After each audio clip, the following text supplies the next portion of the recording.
Pak Yusri jangan ketawa-ketawa, ini harus jelas ini. Betul. Karena hampir semua ini ya, kejaksaan juga ada plat khususnya. Jadi jangan etle ini hanya digunakan untuk masyarakat umum.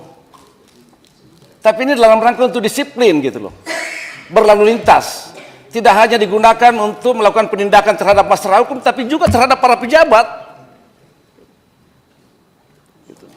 Nada tinggi, Sarifudin Suding tanya ke Kakor Lantas soal perlakuan ke pejabat saat langgar lalu lintas. Anggota Komisi 3 DPR Sarifudin Suding bertanya ke Kakor Lantas dalam RDP yang digelar pada Rabu 6 Juli 2023. Pakai nada tinggi, Sarifudin Suding menanyakan soal perlakuan terhadap pejabat saat melanggar peraturan lalu lintas. Hal ini karena plat nomor memiliki tanda khusus. Sarifudin memastikan agar peraturan dan hukum bisa berlaku sama untuk masyarakat dan pejabat. Dalam forum ini pernah saya menyampaikan juga ya, pada saat rapat dengan Pak Kapolri dan Asrena bahwa PNBP yang didapatkan dari Korps Lalu Lintas ini sedapat mungkin itu dikembalikan ya, ke Korps Lalu Lintas ini dalam rangka untuk peningkatan layanan publik, kan begitu. Jadi tidak lalu kemudian dibagi ke satker-satker di luar daripada Korlantas.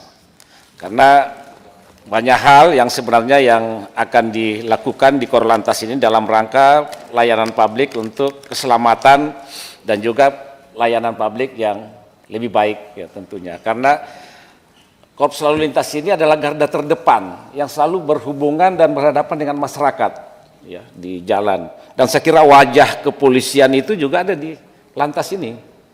Nah tentunya bahwa integritas culture yang ada di Korps Lalu Lintas ini betul-betul menjadi perhatian yang amat serius karena ini menjadi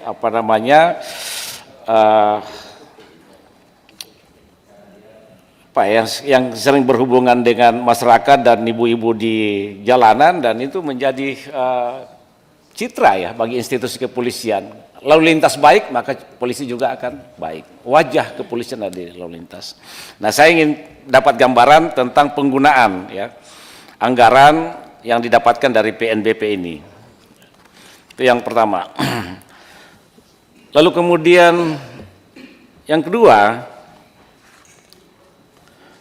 terkait menyangkut masalah etle. Tadi dipaparkan sudah sekian yang sudah terpasang ya, Electronic Traffic Law Enforcement dan saya kira ini masih banyak kekurangan terkait menyangkut masalah etle ini. Nah, efektivitas etle ini sampai sejauh mana Pak? Ya.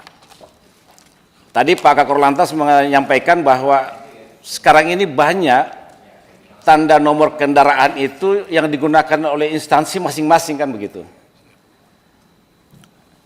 Yang masing-masing punya tanda nomor kendaraan. Nah ini apakah juga selama ini itu terdeteksi ketika melakukan pelanggaran dan itu dilakukan satu penindakan terhadap kendaraan-kendaraan yang melakukan pelanggaran.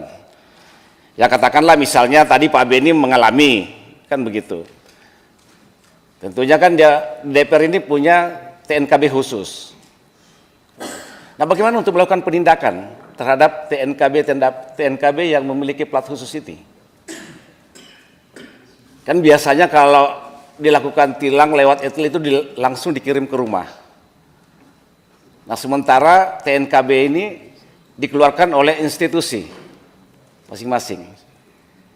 Ketika dia melakukan pelanggaran seperti itu dikirim kemana, Pak?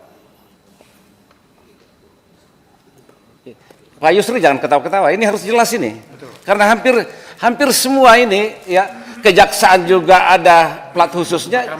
Jadi jangan etle ini hanya digunakan untuk masyarakat umum. Tapi ini dalam rangka untuk disiplin gitu loh. Berlalu lintas. Tidak hanya digunakan untuk melakukan penindakan terhadap masyarakat hukum tapi juga terhadap para pejabat. DPD menggunakan plat khusus, DPR menggunakan plat khusus, kejaksaan menggunakan, hampir semua institusi mengeluarkan plat khusus. Nah ketika mereka melakukan pelanggaran, itu sanksinya dikirim kemana ini? Ya kan gitu. Dan apakah sudah pernah dilakukan penindakan seperti itu? Dan saya yakin bahwa itu tidak semua mereka disiplin menggunakan apa dalam rangka untuk berkendara seperti itu. Jadi sekali lagi bahwa kegunaan title ini jangan hanya semata-mata digunakan bagi masyarakat umum, tapi juga terhadap para pejabat-pejabat yang menggunakan tanda kendaraan khusus, Pak. Ini harus ada penindakan, equality, harus sama di hadapan hukum semua, Pak. Itu baru Pak Firman, ya. Jadi ini saya sampaikan ini supaya betul-betul penindakan ini harus sama, ya, terhadap semua. Lalu kemudian yang kedua, yang ketiga ya.